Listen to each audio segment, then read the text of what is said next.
Hey everyone, welcome to episode number 59 of the New Slang Podcast. I'm Thomas Mooney, and today's guest is John Baumann, the beloved Texas singer-songwriter.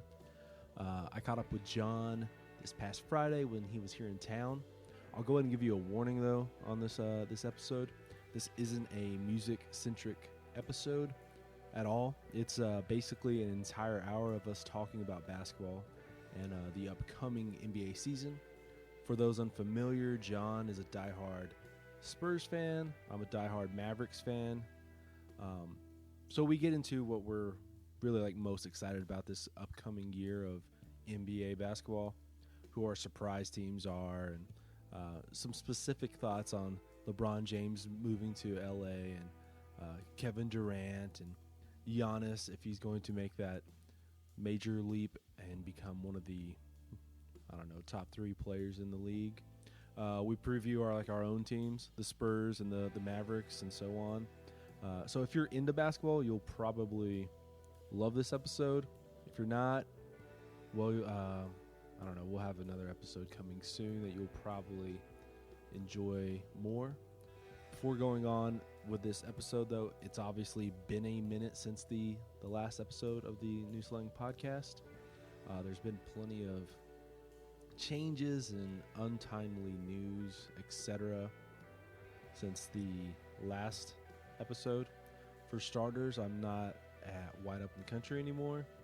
Long story short, they kind of just let go of their entire staff. So since this is an NBA podcast, I'll go ahead and borrow a phrase from the great LeBron James. I'm looking to take my talents somewhere. We'll see where they are. That's to be determined, but I'll let y'all know where you can read more of my writing once that finds a home, I guess. It's kind of like since we are interviewing John here, it's kind of like that Baumann line, too soon for accolades and too late to quit. I'm just kind of at this point, a lifer when it comes to music journalism, and that's just, I'm not really great at anything else, so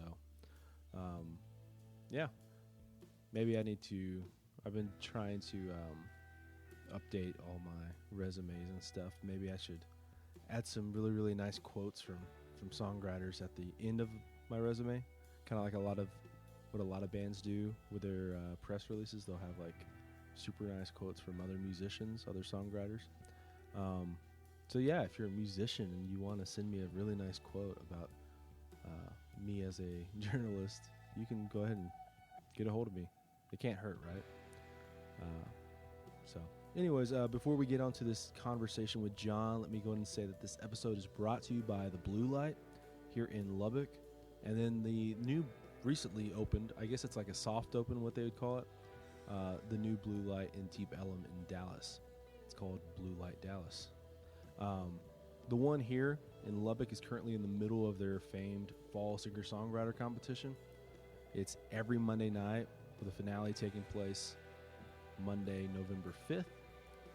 Doors open at 8 p.m. for each of those songwriter nights. For the finals, there will be 15 songwriters looking to win. Basically, 3 songwriters from each of the prelim rounds. Those will be the 15 at the finals. And it's a really pretty high honor to be crowned a winner. Past winners have been guys like Kenneth O'Meara and Zach Wilkerson and Jerry Serrano, who is the host of Songwriter Night now. Jacob Furr, Starfire on the Mountain. There's a lot of great talent who have won the songwriter competition, and there's also a lot of guys who didn't win, but you see their name now everywhere. People like Paul Cawthon and Grady Spencer and a lot of other people. As you know, Blue Light has been a staple of the Texas music circuit for a while now. They have always kind of had their ear to hear great talent and just kind of delivering, helping out up and coming acts as well. It's steeped in tradition but still at the same time really growing and evolving and expanding. Obviously, with that, Blue Light Dallas. Here in Lubbock, you have a whole lot of really great bands coming through, a lot of hometown talent. Dalton Domino, Grady Spencer in the Work, Charlie Shafter, Starfire on the Mountain, Ross Cooper, and Brandon Adams. They're all playing in these next coming weeks. Red Shahan, he's doing something really cool in November, the very first week of November. He's playing back-to-back nights, a doubleheader. Later in the month, David Ramirez is coming. And then also in early December, you'll want to write this one down or take a mental note. I don't know, whatever you do. American Aquarium and Jamie Lynn Wilson, December 8th. You can mark that one down for sure as a great night of music. Blue Light Dallas, as I've said 100 times now, is looking really promising as well. They had I guess what you would call a soft open. A lot of businesses do this now. Businesses do that now. This soft opening. I don't know if they're technically like official opened yet, but that was with Dalton Domino, Brandon Adams one night, Charlie Shafter the next night, and yeah, they have a bunch of really great acts coming through as well. Adam Hood, Rodney Parker. One of my buddies that you'll need to check out is Slahetka. He's playing there in a couple weeks, and he's playing the one here in Lubbock as well. It's a really great singer-songwriter Americana band that you'll want to check out. For more information and dates, head over to bluelightlubbock.com and thebluelightdallas.com. That's bluelightlubbock.com and thebluelightdallas.com. If you're wanting to advertise here in this spot right here on the New Slang Podcast, send an email over to newslang.editors@gmail.com. newslang.editors@gmail.com. You know, a lot of folks, they'll always ask me, hey, what are you listening to right now? And I don't know, I'm just really bad at that question. For whatever reason, I almost always blank on what new bands I'm listening to, what new artists, what new records. And if you're into that kind of stuff, you can just go ahead and just subscribe to one of my Spotify playlists called Tom Mooney's Cup of Coffee. I'll leave a link in the description. That's just really like a cup of coffee of what I've been listening to. But since we're going to be giving recommendations here in this spot, the records that you need to be buying right now, this week, that are coming out this week, are Jumping Over Rocks by Jamie Lynn Wilson, New Freedom Blues by Town Mountain. There's a really great collab with Town Mountain and Tyler Childers on that record. Carousel by Carson McCone, and Hard Times and White Lines by Whitey Morgan. You should also check out Belle Plains' Malice, Mercy, Grief, and Wrath, and Dirty River Boys' Mesa Starlight. Those two came out last week. And yeah, again, you can find them all on my Cup of Coffee playlist. Last thing, you've heard it said 100 million times, but rate the podcast on iTunes. Give it 5 stars, tell your friends about it, and tell them to do the same. Then you guys can talk about what we talked about on the podcast. It'll give you guys something to do. For social media, you can follow me at _newslang. Twitter is probably the most fun of those, but we're also on Instagram and Facebook and so on. The New Slang theme song is Black Horses by Briston Phillips. If you don't know Briston, he's the one who painted all the stuff at Blue Light. He's also the guitarist for No Dry County, who had a really great record earlier this year called Panhandle Music. Anyways, he's just a really talented artist, guitarist. Visual art is kind of his thing right now. So go ahead and check out his art on Instagram at Bluebonnet. He has some really great prints and paintings for sale. It's a really, really great investment if you're into that kind of stuff. So go check out his stuff.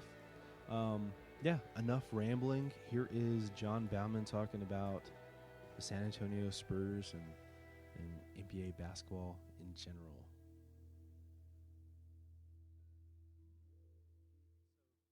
We're going to be talking sports mainly here. It's going to probably, like you said just a minute ago, drive some people nuts. They'll shut off. But this podcast is not for them, this episode specifically. But if you're like a basketball fan, you like some basketball talk, this is like the perfect one for you.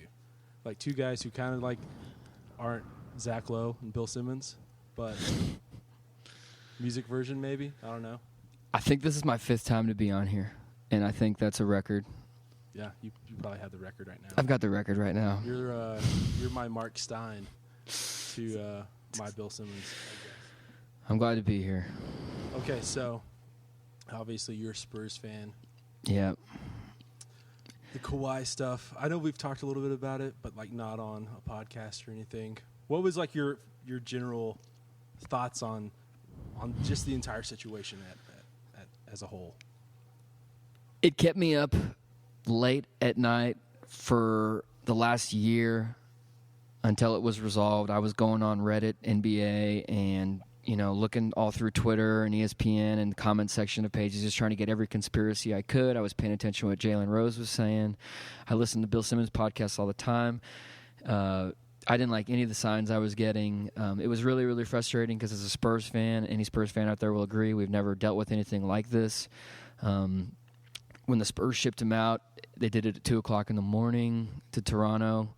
And then a few weeks later, I ordered a shirt, which I sent you a picture of. It's a black T-shirt, and it's got the word "quitter" on it, and it says "noun," like a person who leaves their team because he listens to his uncle, also a traitor. And I don't wear this shirt, but it was one of those $25 things. It just felt right. But it was really, really frustrating. Really, really frustrating. Right. I think I guess like in the back of my head, I always just thought this is going to get resolved. It's going to get resolved because this is the Spurs. He'll sign a freaking supermax contract. $219 million. That just really never happened. I'm actually surprised by how good of a deal they got for him because he's basically out for an entire year. And they got DeRozan, Portal. Yeah. I mean, that's a pretty good haul. Yeah, Jakob Poeltl. It's a giant gamble on behalf of the Raptors, but I think they're going to be great. I think Kawhi's honestly he's my MVP choice. I think at the end of this year, like I think it'd be worth putting some money on like Kawhi to win the MVP. But yeah, it's a huge gamble by the Raptors.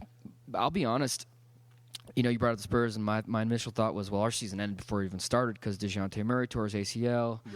And this was supposed to be his 3rd-year breakout year, and I was like really excited. I mean, as excited as you can be in the aftermath of a Kawhi trade, but I did watch the game against the Timberwolves, and I know it's overreaction time in the sports world after one game or 1 week or whatever, but I liked what I saw. I liked what I saw from DeMar, and I kind of got excited about it. But the truth is, I think Kawhi is going to go down as an all-time great, and it just sucks to lose him. Right. Well, the thing is like you guys, Murray is out. Lonnie Walker, doesn't he have an injury as well? Yeah, he's out 4 to 6 weeks, and Derek White, who replaced DeJounte, is out. So we're down 3 guards before the season even started. So it's not great. And when Vegas pins you at 42.5 over-under wins, I mean, there's 82 games in a season. We haven't to be a 500 team that's like, screw this, let's just tank and get a high draft pick. But it's also like, everyone's getting older on that team as always. And, right. Well, I look back at if you just look at the roster, you still have 2 All-Stars. Yeah. And that, for what it's worth, typically gets you a playoff seed. Yeah. Even in the West.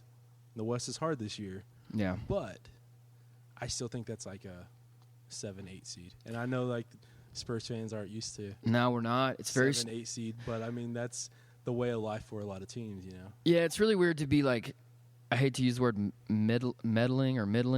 We're a middle of the road team, and it's a bummer, but we've had years in the past where, Popovich will sit the guys in a crucial game down the stretch, and we'll go from a 3rd seed to a 7th seed because of one game. And I think last year was kind of reminiscent of that too. And, in my attitude, the best team is whoever has the best player, and whoever has the best player is usually going to win the game. Right. And I don't, I love LaMarcus and I love DeMar, but we just don't stack up. We're going to be a 7th or 8th seed. I don't think we'll be. I think we'll get in the tourney, but I don't think we'll do much damage. And we're a 1st-round exit team probably. Yeah, I mean sometimes that's the way it is. Yeah, I mean, first off, I'm relishing in this. I love this. Yeah, I love the mere fact that Spurs fans are bitching about a 7th or 8th seed, or It's been a weird year in San Antonio. I knew it was a weird year. I follow them on Facebook and everything, and they were doing this thing where instead of buying the franchise players jersey in the Spurs gift shop, it was get your own name branded on the back of a Spurs jersey. And I was just like, that's a sign of a franchise that doesn't have a player to wrap around. Yeah. And I mean, like, what's crazy about the Spurs right now too is that it seems like Manu retiring is like Manu retired. Yeah. Like, you don't really think like that should be probably the biggest thing in Spursdom in any other year, but it feels like that's on the back burner, or like is an afterthought in a way because of the Kawhi stuff, the injury bugs. It's been such a strange year, and like we can't even like. Honestly, people say it's a house that R.C. Buford built or Pop built or Duncan built. I think when Duncan left, it was a sign of the times to come because it's really just kind of gone downhill from there. And that's a relative statement. But, like, we lost Kawhi, Tony went to Charlotte, and Manu retired. And it's just completely bizarre. But, yeah, the Manu thing has been a little quiet. But at the same time, what's the point of being a 41-year-old basketball player on a 8th seed that's going to get bounced in the first round? It's kind of like go live your life, dude. Is that a shot at Dirk? No, not at all. I love Dirk. I was having a conversation with somebody about Dirk's Twitter game the other day, and we thought it was great. He doesn't tweet much, but when he does, it's good. He's really great. Yeah. Obviously I'm a Mavs fan. Our final preseason game was in Charlotte. Yeah, and it's so strange. It's obviously Tony's playing there, but he's also off the bench. Yeah, backing up Kemba Walker, and I don't know. It's so weird. Yeah, it's funny to know that he took that role because I think, well, at least from what I understood, is when he left, he thought he was going to be more of a lead figure in that, maybe not starting, but maybe starting for the Hornets, and he's not starting. He's doing probably exactly what he'd be doing for the Spurs, Well, he'd be starting for the Spurs now. He would which be. Is the funny part, but it's strange. And but who's the coach for Charlotte? He's an old Spurs guy. Isn't there like a San Antonio connection there? Are you on Wi-Fi? If we were real podcasters, we would know. I know. I just can't think what his name is. He's it's James Borrego. Yeah, there you go. Yeah. We didn't even use Wi-Fi. There we go. That's Baumann brain for you. Baumann right there. It's James Borrego. So, that Tony kept talking about the Michael Jordan effect. Like he wanted to go work with Michael and MJ. Now, obviously, he's got the French connection over there. I don't know who the player is. Who? Like on Charlotte? It's Nicholas Batum. Yeah. I was stuck on the Jordan thing because I'm like, Jordan is not a great. Nah. I mean, he's probably a decent owner in that, but like as far as evaluating talent, it's always like if you notice their every draft pick they've had has been like a 4-year blue blood college starter. Like they picked like Zeller, like a Zeller, and they've picked a Frank Kaminsky. Yeah. Like a bunch of like. White dudes. Yeah, they were on top. They were on top going in the March Madness tournament, but they get to the NBA and it's a different world. Yeah, Jordan's a funny character because he's famously private and doesn't take a stance. And like just with this last hurricane that came through, like he actually donated I think $1 million or a couple $1 million, and it's like that stuff's unheard of for him. But like he's trying to be more proactive. But it's like Jeter, it's like. How good are these guys as being owners and managers and talent evaluators? Elway, Elway's got a couple Super Bowl runs to his name as a GM, but even still, it's like athletes tough to evaluate talent. Yeah. Well, the thing with Elway, and I don't know if this is, I feel like a lot of this stuff is overblown as far as the, he was a great quarterback, but he's really bad at evaluating quarterback talent. I think there's like it doesn't matter that he was a Hall of Fame quarterback. It matters that he's, as far as him being the president of the Broncos or whatever. Because, who did he pick in the 4th round a couple years ago? And they're like 3rd string still. Obviously, he picked Brock Osweiler. He picked the rocket ship. Who's the guy's name starts with a P? I can't think what his name is. Paxton Lynch. There you go. Yeah, Paxton Lynch is probably out of the league. But, I mean, I don't know. It's interesting. How do these guys like morph into after being like an alpha? Yeah, for 40 years of their life. Like in Elway's case. Jordan, I guess he played up until he's 40. Yeah. He'd say at least like 35. How old was Jeter? 40-something when he retired? I don't know. I want to say upper 30s, but it's got to be a hellacious transition to make. Yeah. Granted, these guys are making millions of dollars and have car dealerships and restaurants and things like that, so it softens the blow a little bit. But Right. like watching, I haven't watched Kobe's show on ESPN, but like Oscar winning yeah, Kobe Bryant. watch Kobe size up some plays and tell you what's going on. It's like, sure, that sounds like a fun way to kill some time. I don't know. Yeah. So like, who's your? We're gonna do like the who's the team that you're excited to watch other than the Spurs? Do you have like a league pass team? I don't have a league pass team. This is gonna sound really weird, but like, I kind of feel like this about the Cleveland Browns a little bit because I watch Hard Knocks. I watch Hard Knocks every year. It's my favorite 6 weeks of the year. Like every Tuesday night, watch Hard Knocks. This year, I watched the Browns. Like kind of got attached to the Browns. Just I know they're underdogs, but I want them to do well. It's kind of the same thing with like Toronto. And this is going to sound so weird as a Spurs fan, but like I just want to watch and see what happens with Kawhi, see how dominant he is, see if he re-aggravates anything. How does Danny Green interact? So I would probably put them in there. I think that'd probably be the team, which is back asswards for a Spurs fan to say at a time like this. Did you see? Okay, there was a play last Toronto game. Kawhi dunked the ball. Yeah. And he caught it with his other hand before it fell to the ground. Did you see this? No, I didn't. It's so funny looking because like no one ever does this, but he one hand tomahawks it, and before like it leaves the net and is falling, and he catches it with his other hand before like falling back down, and like just sets it down, and it's the dude's a freak. Yeah, he's a total freak, and it doesn't surprise me. And that's what sucks about him not being the Spurs anymore is we don't get any more of those incredible moments. It's just the dude can be everywhere. There's a reason they call him the Claw, the Octopus. Like he's got giant wingspan. He's got 7-foot wingspan. Best nickname I've heard, and no one like I didn't take off. What is it, Quitter?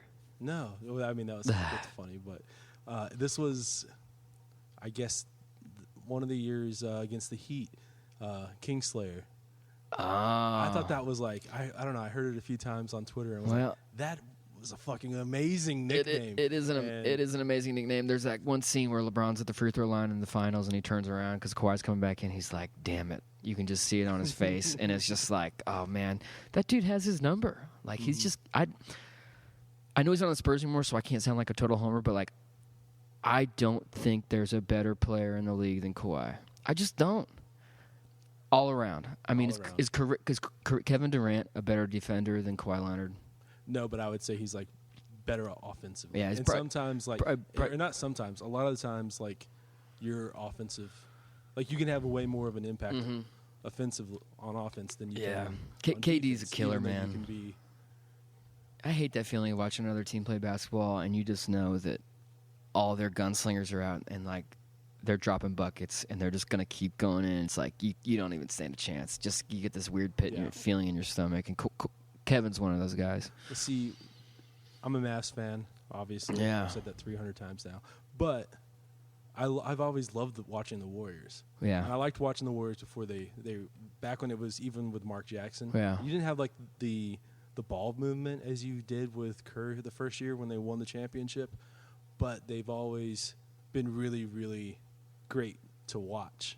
Yeah. And of course, and then they start winning, and then all of a sudden, Durant jumps Thundership to go there, and then you have a bunch of Thunder fans who get real butthurt about it, which, I mean... If I lived in Northern California, I would be all about it. Hell, if I lived in, like, any of the Northwest or the Western states, I'd be, like, on board with the Warriors because it's fun basketball. They're dominant. They got swagger. Like, they're great. It's awesome, but like when you're a Dallas Mavs or Spurs or Rockets fan, you watch them, and you're like, well, sweet. It is devastating. It's devastating. It's devastating. It's demoralizing because you're like, we're so screwed against this team. Every team is. For me, at least, what I always do is I'll be watching with like, if this, and this happen, like we may have a chance. Yeah. And it feels like sometimes the Warriors, especially last year, when they were just kind of like muddling through the season, just getting ready for the playoffs. It feels like a cat toying with a mouse. It's just like, oh, totally. Hey, can we all like shoot left-handed this game? Exactly. Like, obviously, they don't do that shit, but it feels like they could and still have a chance to win. Yeah, they could, and then they do something like sign DeMarcus Cousins, and you're like, oh, great, the machine just got stronger. Yeah, you know. I saw that. Obviously, NBA Twitter blew up. Yeah. I'm not as like, holy shit, just cancel the season like a lot of people were. Well, he can't even play till January or February. Well, that's the thing. It's like he can't play for a long time. 2, the Warriors are probably going to win anyways. Yeah. It's not like, and 3, it's not like they would be able to re-sign him. It's like having a party, and then there's this dude down the street, and you're like, hey, we're going to have a party tonight. It's the last one of the summer. Come, like, we know you're, like, not in our group, but come and throw down with us one last time, and we'll all get a ring together and go our separate ways when we go to college. Yeah. Like, that's what DeMarcus is to me. Or probably to the Warriors. That's what it feels like. Just like, hey, you want to take a money cut and come play for a badass team? Get the hell out of New Orleans. Come on. Well, I mean, like, with New Orleans, they weren't offering him a max. They were offering him basically like the Randall deal. I wouldn't offer him a max. Well, I was obviously praying the Mavericks weren't going to offer him a max because obviously there's been a whole lot of talk with DeMarcus coming to Dallas for a long time. Yeah. We signed his younger brother to the D-League team a couple years ago, and of course, this was when Boogie was still on the Kings, and it's like the trade's going to happen. It's going to happen fine, and then of course nothing happens. But did y'all land DeAndre Jordan this year? Yeah, we have DeAndre. Okay, cool. Yeah. I need a Mavs debrief. I think the people of the world need a Mavs debrief. Mavs debrief. Well, we got Luka. I know. That's great. That's fantastic. Atlanta is so stupid. Why would they do that? Did y'all draft Trae Young and then y'all traded? Y'all swapped? Well, I hate whenever when people say like, technically, Atlanta drafted Luka. Yeah. We drafted Trae Young, but it's like no, we traded. Like that deal was already in place. Yeah. Before. Yeah. You know what I mean? So technically, he wore the Atlanta Hawks hat, but he was a Mav all along.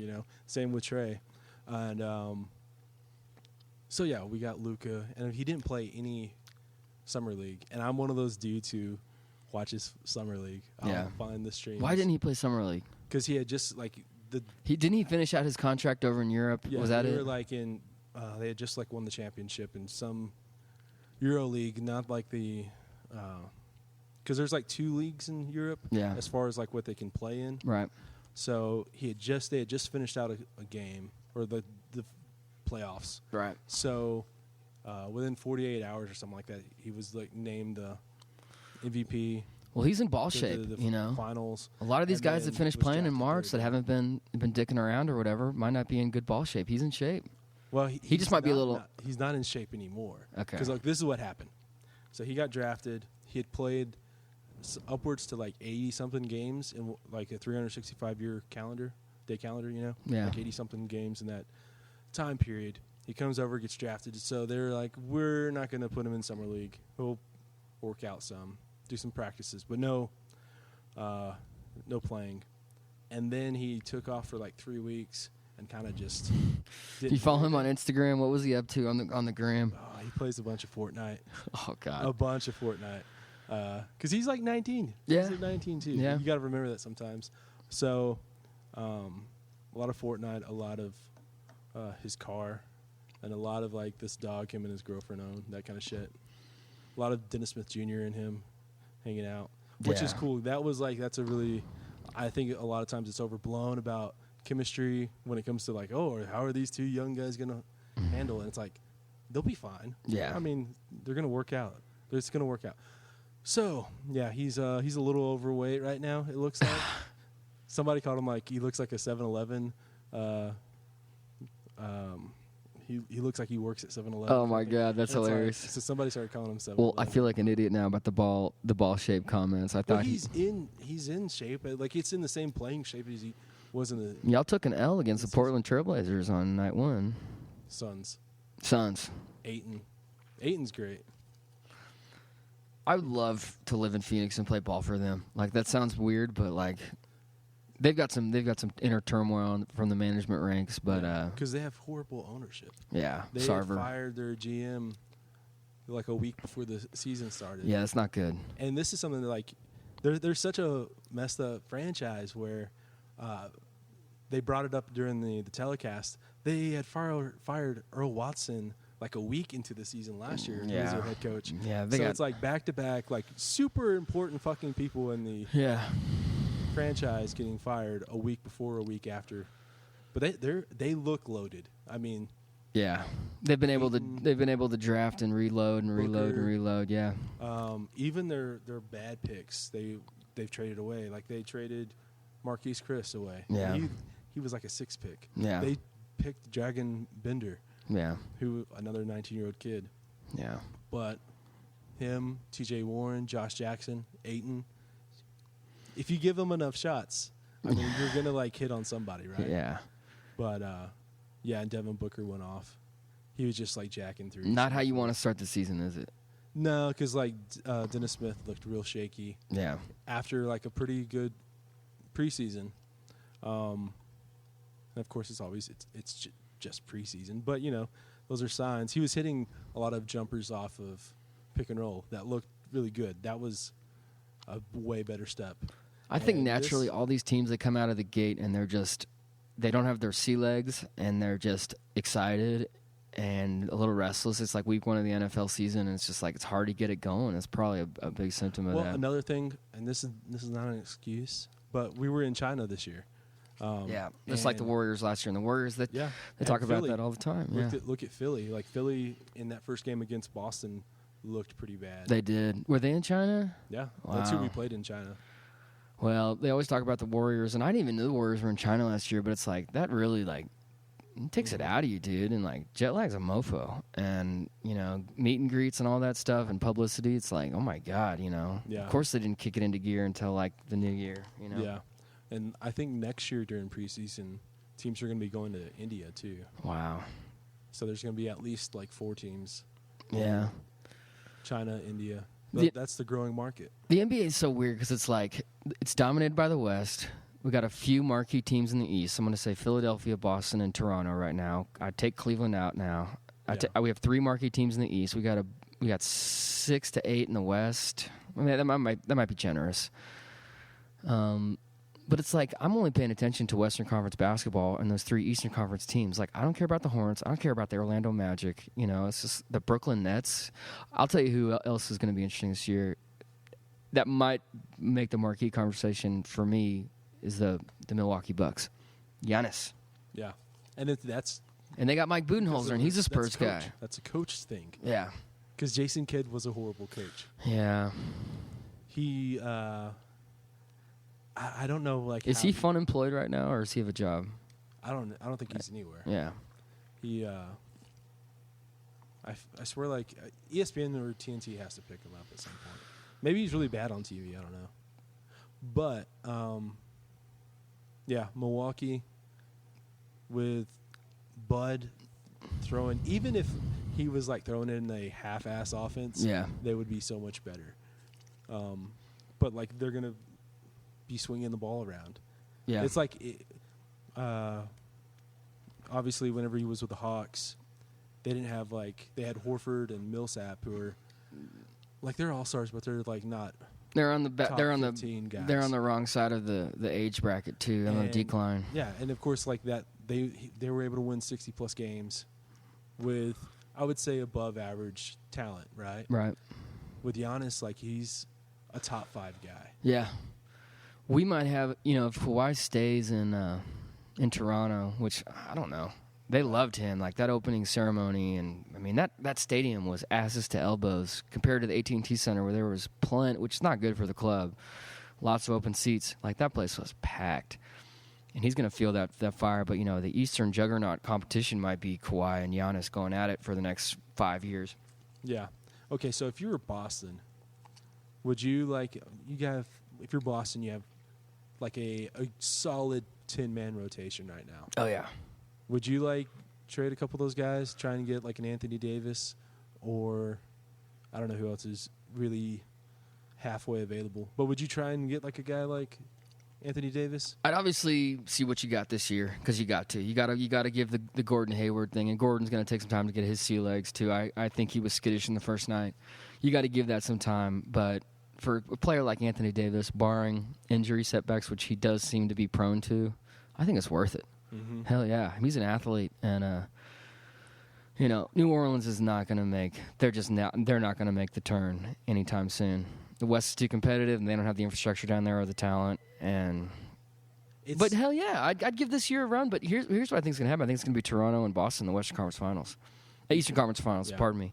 I mean, if that's the way it stacks up, which I hope it does. But I think so as well, because I do like Philly. I like Ben Simmons. It's amazing how this guy does not have a jump shot, but is able to get to the rim no matter.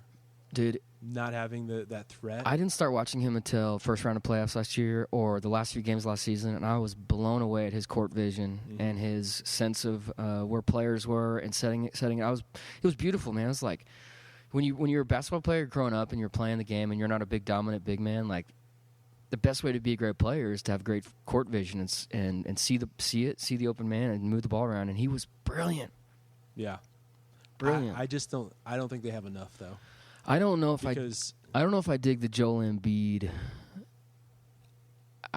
I think Joel Embiid's like hubris is getting in like his Instagram presence. I sometimes wonder if that's going to cloud his vision. Yeah, I can see that happening, but also like from an X's and O's aspect. Yeah, I don't know if I like it if your two best players are Embiid and Simmons, where both are not outside threats at all. Yeah.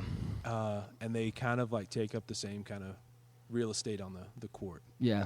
Because there's going to be times where Ben Simmons wants to go down low, and of course Embiid is a low post presence. There's the Fultz equation too. Yeah. He looked so bad whenever we played him. Really? Yeah. He looked pretty awful. That's other than the Kawhi story. That's the most bizarre storyline from last year's NBA season. I'm a big believer in things start at the top, and I have some theories on the Spurs, kind of whole breakdown, and this goes deep. But like, I'm a conspiracy theory guy. So like, Peter Holt and his wife got divorced. The team is who's going to own the team. Like that's at the very top, and like sometimes I wonder if that stuff just ripples down, which that doesn't have anything to do with basketball. But that being said, like the whole Colangelo thing, and now like them taking forever to hire a manager. Like freaking hire Sam Hinkie back, dude. Hire Sam Hinkie back. Right. Like he built the damn thing. Bring him back. What are y'all doing? And then they hired Elton Brand to be. Is it Elton Brand? Yeah. What are they doing? I can't wait until Hinkie gets hired by another team, because I think that. Dude, real quick, Joel Embiid was wearing a shirt I saw on his Instagram like a year ago, and it was the shirt said Sam Hinkie died for our sins. It's so good. It's so good. I think whatever team like hires Hinkie though, just be patient, give him some time, and let him go to work. They're going to understand, that like this is a process, if you will. It is. It is a process. I don't know. I think it goes back to like with Hinkie, it's all about the get as many shots as you can, right? Yeah. Because the draft is just rolling dice. You don't really know. Yeah. There's obviously guys like LeBron. Yeah. But like everyone else you're just you're rolling dice. So Hinkie's a fascinating character. Shots. I've been to his website before, and he's got all these different ideas for startup corporations, and he's like, please email me if you have any insider expertise in these all these out of the box 21st century ideas. And like, this dude is a brilliant thinker, man. Right. Like anybody'd be lucky to have him. I think he was doing or is doing some consulting with the Denver Broncos. I could be wrong, but he's just doing some consulting work. But last year, if anything, and the whole Colangelo thing was like, that's a great. It's a great stranger than fiction. There's no. If you had asked me to make, I think we were talking about this. We were texting about this last spring or in the summer. It was in the summer. Yeah, because the Ringer article is the one that broke it, and it was like, "Have you read this? What the fuck happened?" I had a group thread or different text going with like 3 or 4 of my friends, you included, just like, it is stranger than fiction. Are we really reading this? Like, how does this happen? The ghost, the burner account, like anybody who has a burner Twitter account, whether it's Roger Goodell's wife or Brian Colangelo, it's like you people have some serious problems. KD, KD has a problem with the burner shit. Man, I get it. Nobody likes to get lambasted in the media, but there's nothing. Burner account's pretty pathetic. Right. I just okay. This goes back to just one more thing on KD. I know he's soft, he's thin-skinned, but like he's not as bad as like a lot of Thunder fans make him out to be. He's not a snake, is what I would say. Man, I really dig the dude. I think there's a lot of emotions going on up there, and I think there's a really powerful brain. Like, I just think he's a smart dude. I think he's invested his money well. He's participating in the Silicon Valley game. He's like, screw it, I want to go win titles. I'm going to go to Golden State. Screw what everybody thinks. But I think he also, I like that kind of the boldness of it all, you know. And I think he's leaving after this year. Yeah, I do too. I think it'd be good. I think it's good for his legacy. Like the LeBron move to LA. I can't think of a more perfect move for a basketball player's legacy than what LeBron just did. Honestly, I thought there was like one more, maybe one bit better. One of what? I thought there was like maybe one place better for LeBron. San Antonio? Dallas. Oh, like man, of course. That was another thing. I have a friend. We were talking, and we were just convinced he was coming to San Antonio. And I remember I put this thing on Twitter, and everyone was like, what are you smoking, dude? And, you know, smoke a little here and there, but obviously people thought I was insane. And looking back now, I'm like, why? Don't tweet that, dumbass. Yeah. I don't know. I think that whenever like DeAndre signed the first time, there was buzz that KD was really impressed by all the shit we were doing. Yeah. And that he may have wanted to come to Dallas that next season. And then of course DeAndre backs out and we're left with nobody. So that's my one like that's a great what if for Dallas. Hey, you'll always have 2011. I have to hang my hat on. Or I have to hold on to that. I understand. What I always hate, though, now is there's a slight revisionist history on 2011. Yeah. From a lot of guys saying, "Oh, Miami should have won that." Still, there's no way. There's this aspect of Dirk and the Mavs being lucky, and it's like, no, go back and watch those games. Yeah. Like when Dallas figured it out, there was no way they were going to lose that series. Yeah, I understand that. I guess at the end of the day, you can always say scoreboard also. But I think of the 2005 and 2007, mainly I think it was the 2007 Western Conference Finals between Phoenix and San Antonio when I think it was Tim Donaghy, or there was all the allegations about refs throwing the game for San Antonio and stuff like that. And it's like, well, those were 2 of our 5 titles. And if they're jinxed a little bit, kind of New England Patriots style, kind of like, it taints it a little bit. It definitely does. But that's you don't have a cheating allegation or a gambling allegation. You have just but the what ifs for the Dallas are, for me at least, that I always go back to is obviously 06 finals. That's like where Dwayne Wade got every fucking call ever. Yeah. But then 04 Dallas Mavericks versus San Antonio, Dirk gets injured and like sits out the entire series. And I always thought like we had a great team there. That was Finley, Nash, Van Exel, and I think we lost 4-2 in the finals, the Western Finals. And then also, this is the recent one. This is whenever Vince hit that corner 3 to beat San Antonio in the first round in Game 3. That series went 7 games, and I always thought like if we were able to beat y'all in 6 games, if we were able to win in 6 games, there was like if we were able to win in 6 games, we could have like really gone on. There's no way we're gonna win the Game 7. Is what I'm saying. Yeah, against y'all, and then y'all like basically swept every other series that year. What ifs are a real pain in the ass. I mean, I go back to Game 1 of Western Conference Finals 2016 with Kawhi going down because of the Zaza thing. I was like, we probably would have. Somebody told me we probably would have lost in 7 games, and they're probably right. Yeah. But damn it, if we didn't have the Warriors number up 23 in the fourth quarter, I mean, it was like, you know, mighty giant slayer over here. You know. Yeah. Well, of course, there's the Ray Allen shot. It's the worst. That's the one where you're like, oh my God. I still can't believe he made that. Yeah, I've said this on this podcast before, but I remember watching that game. I was at my buddy's house, and I was about to take a giant pull of Jameson to celebrate. And I remember I was going up, take the pull, and Ray Allen made the shot, and I put the bottle down and just sat on the couch in misery. Yeah. I was bummed for about 6 months after that. Yeah. I don't know. It's always the... Sports are so weird because it's like... you feel like a fool. Like, I'm a grown-ass man, but, like, the Spurs are the one team. Like, you know, I've got football connections, college football connections, and some pro football connections, like teams you love and things like that. But, like, the Spurs are the one team where it's like, man, I get gutted. Yeah. Well, I was going to say, it's like it's the losses that stay with you way more than the wins. Yeah, for sure. Because I think of 2011, and it's like, oh, that's really good for Dirk. That's good for Kidd, Chandler. Yeah. Like, think of all these guys without that ring, how their legacies look.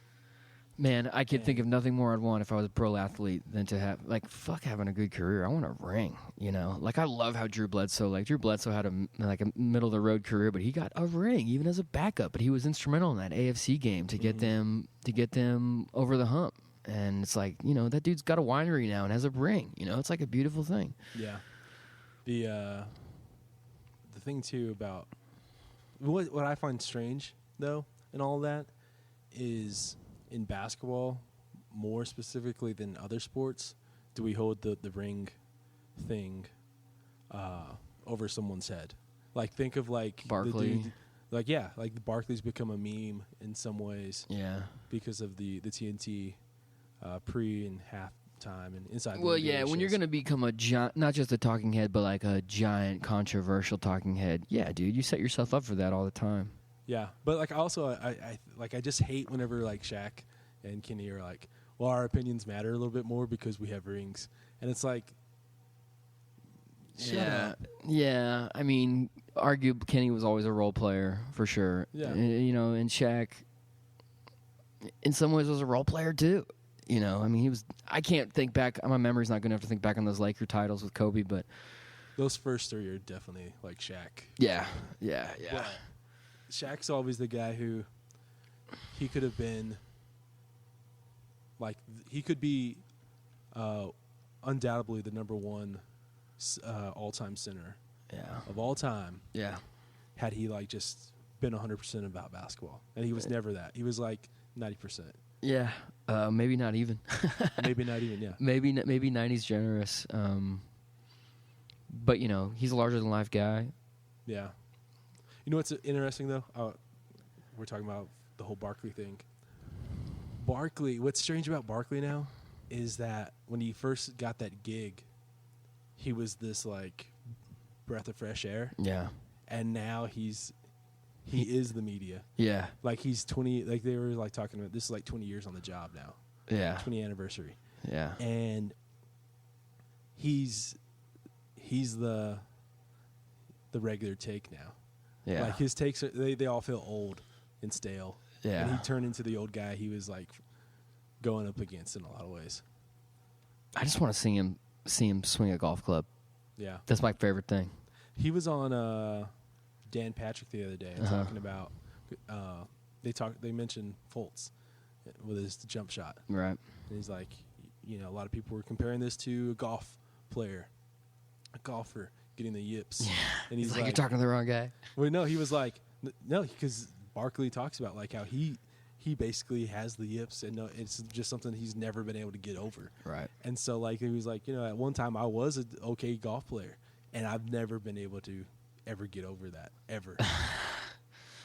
Which is crazy to think, like, and you've seen him swing like on like any YouTube stuff. It's right? amazing. It's hysterical. Every time he's in a pro-am or like a celebrity golf tournament, it's like, oh my god, this golf swing is going viral.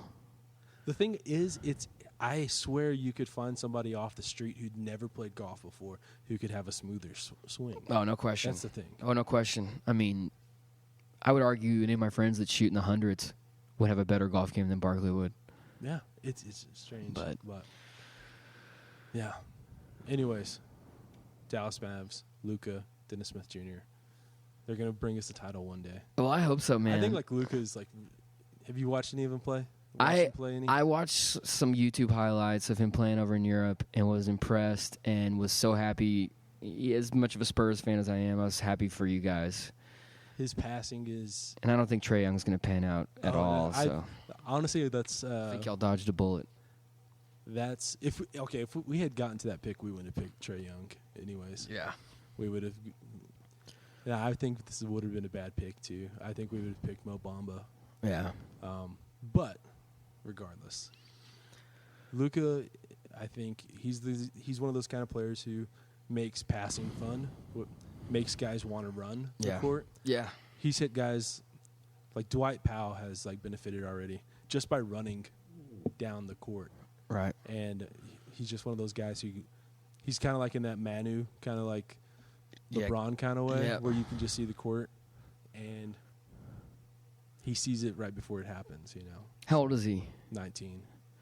Yeah, so he'll be around for a long time. Yeah, he's 20 in like December or January or something like that. Yeah.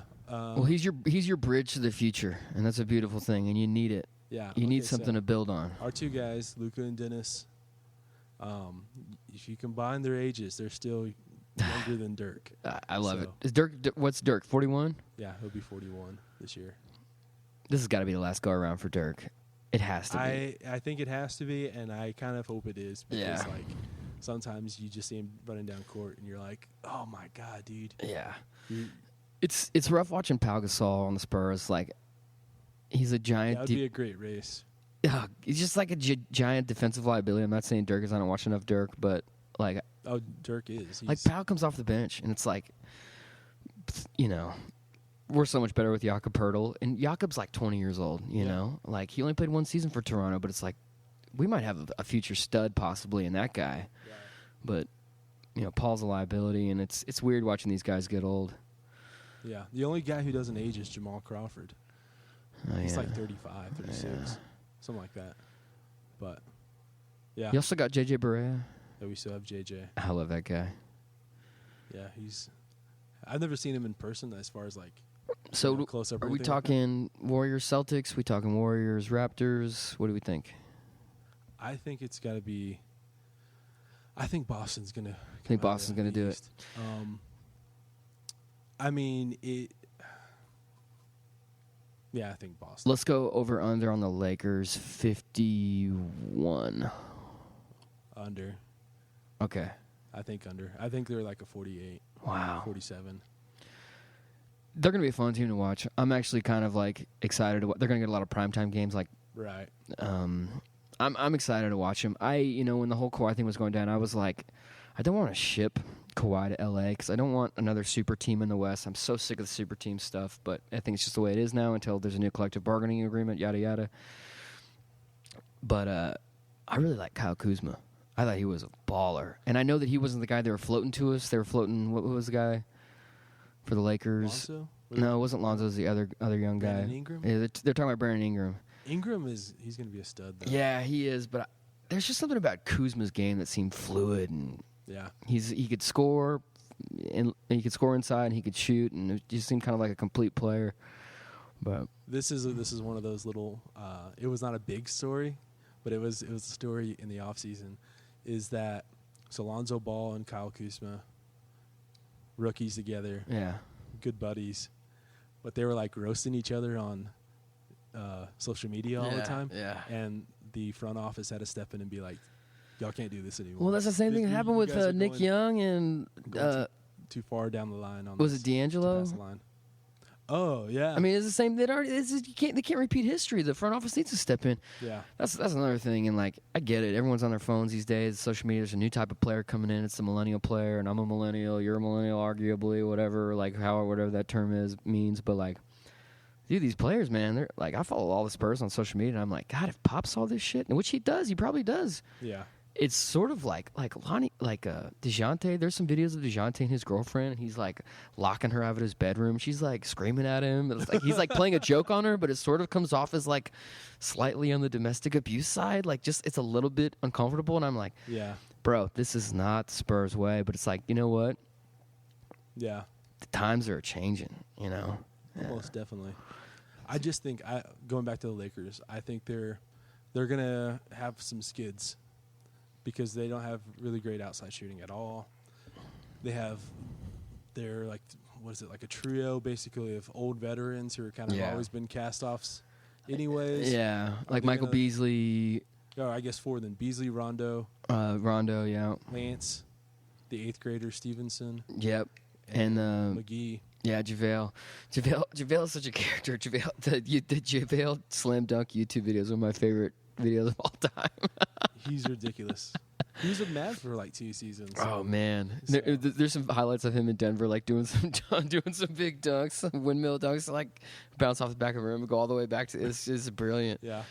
One of my favorite with him is when he's in Washington.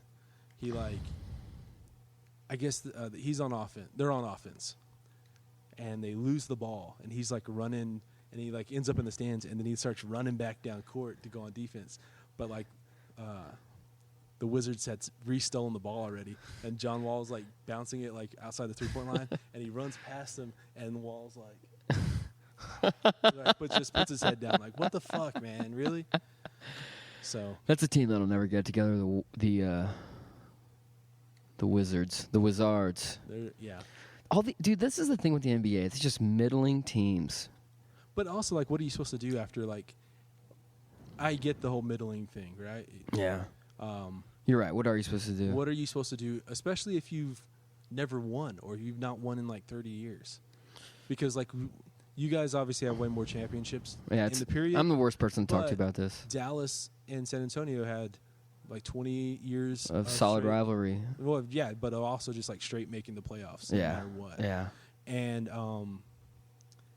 it just feels weird to be like, what are you supposed to tell, like, a Milwaukee fan or like I'm trying to think of some, like, Pray for the second coming or a Giannis, or that's all you can do, Suns, like, what are you supposed to? Or I guess Suns is kind of a bad example because they had some success. Like, what is Sacramento going to do? Yeah, like how long can they support a basketball team? They've already had issues supporting a basketball team. They're like, I think they have a arena being built. Yeah. Just recently built, so they're going to be there for a while, but. It's weird. The NBA market's funny. It's like, why is there a team in Memphis but not a team in Nashville? Why is there a team in Sacramento but not in Seattle? And I can kind of understand the New Orleans case. But that's the smallest market, I think. Is it? Yeah. Yeah. The thing, that's probably the best example of any of those is New Orleans, though. Yeah. Because they've never been a winner, and they've only been there for a while. But if you're not putting a winner out, are you just supposed to, like, tank again? So New Orleans should You're really looking for a player like Anthony Davis. Yeah. And you have him. Yeah, that's true. So real quick, New Orleans should be called the Jazz. And the Jazz should be the Jazz should be the Lakers because of Salt Lake. Okay. And the Lakers should be Showtime, Los Angeles Showtime or something like that. Yeah. Just saying. Something I've been holding on to for a while, and if you're gonna, like, start actually Pelicans does make sense because that's like the state bird of Louisiana. So I can see that. But sorry to derail. That's just been something I've. No, but if you were, like, doing an expansion team, and you can't just pick Seattle Supersonics. No, that's gonna be the next one. But the next one after that, it'd have to be like a badass whale or something like that. Like like the Vancouver Canucks are like they're like the Canuck is Canadian, but it's like their logo is like that orca, like that totem pole orca. Yeah. I don't know what you do for Seattle. No, I think, like, when Seattle gets a team, they'll be the Supersonics. But I'm saying, like, the one after that, if you were in charge of, like, you're consulting somebody to bring a team. And it's got to be Seattle specific? No, I'm saying, like, with in mind that Seattle's already going to be a team. That'll be a team in 5 years. Yeah. So the next one after that, to make it 32 teams. Oh, you're talking about market in the United States? Where would you go and what would you call them? I think Nashville's a really natural spot. I think it's odd that they're 3 hours from Memphis, so that sort of cancels them out. And if it was... And the thing with Nashville is, like, how do you brand a basketball team in a country music city? It's like the Nashville G-Chords, like, that's not even fun. Chris Stapleton. Yeah, there you go, the Nashville Stapletons. Golly. I think you can do Vancouver, though. You could do Vancouver. What about Vegas? I think Vegas is a natural spot. I think Vegas has become, especially with NBA embracing gambling. I mean, they've got a hockey team. They're about to have a football team. They're going to probably have a basketball team soon.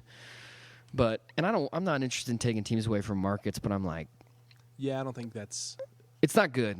Yeah. It's not good. I mean, I I have these panic attacks that the Spurs are going to leave San Antonio one day because it's like we're a small market and we have no other pro sports, and like how in the new NBA it's like nobody wants to come play in South Texas. Right. They want to go to LA. I listened to a podcast the other day and they said every NBA player when the season's over, they all converge on LA and they hang out there and they live there for the summer and they go rent out nightclubs and do bottle service. I bet that sounds amazing. I don't want to go to fucking South Texas, you know? Yeah. The thing is, like you were talking about super teams earlier. Yeah. I think the way the NBA cures super teams is by creating 2 more teams at least. Yeah, I think that's a good point. That's how they do it. I think that's a good point. It'll probably be Vegas though. Yeah, I think Las Vegas. I hope that's not something cheesy, like the Las Vegas Strip or something. Golly, that'd be great. And politically correct too. The Aces. The Aces, that could work. Yeah. Golden Knights is a pretty badass name for a hockey team. That is a great name. And you can do the Raiders anywhere. Like that's a brand that just travels. The Brooklyn Nets should have changed their name too. It could be like the Blackjacks or something like that.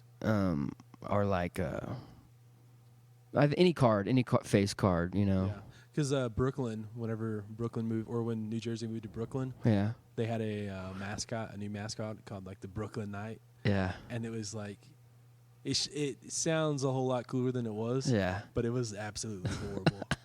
And it's like, dude, you guys should have just changed y'all's name to the Brooklyn Knights. That would have been cool. Yeah, better than the Nets. But I digress. No, it's fair. There's a lot of teams out there like Sacramento Kings, like.